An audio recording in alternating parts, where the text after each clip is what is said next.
Pemirsa, masih banyaknya ditemukan truk-truk material yang beroperasi di tengah kondisi Gunung Agung yang sudah level awas harus ditindak maksud kami dengan tegas. Bahkan Wakil Gubernur Ketut Sudikerta sudah meminta aktivitas di Galian C di stop sementara.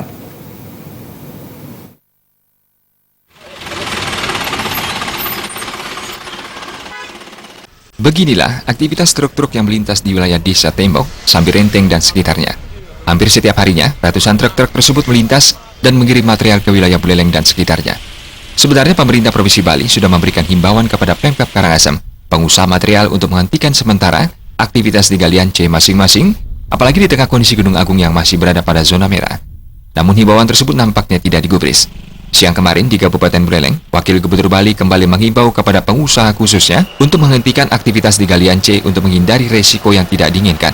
Di samping itu pula, banyaknya truk-truk yang melintas secara bergerombolan membuat tim evakuasi kesulitan dalam hal mengevakuasi warga yang di pelosok-pelosok karena jalan terhambat banyaknya truk yang melintas.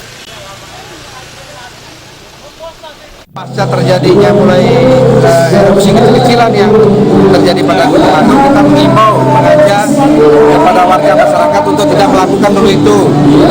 Berhenti dulu, amankan diri dulu. Karena kita tidak tahu kondisinya bisa tiba-tiba seperti kemarin itu kan, begitu dia pulang, tahu-tahu lagi 2-3 harinya terjadi mulai letusan.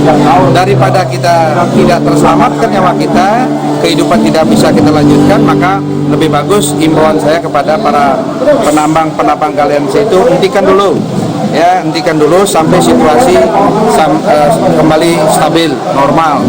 Kemudian kepada para pengepul ya yang ada, ya jangan terlalu menaikkan tinggi-tinggi harga. Kenapa? Agar terjangkau oleh masyarakat kita dalam mewujudkan berbagai pembangunan. Karena kalau mahal itu tidak match dengan anggaran yang dia sudah planningkan. Masalah tidak hanya pada pendistribusian material Galian C semata, bahkan terjadi juga pada masalah harga sangat tinggi yang dikeluhkan masyarakat saat ini. Rencananya, Pemprov akan bersurat ke Pemkab Karangasem untuk tindak lanjut dari masalah ini. Komang Yuda, Bali TV.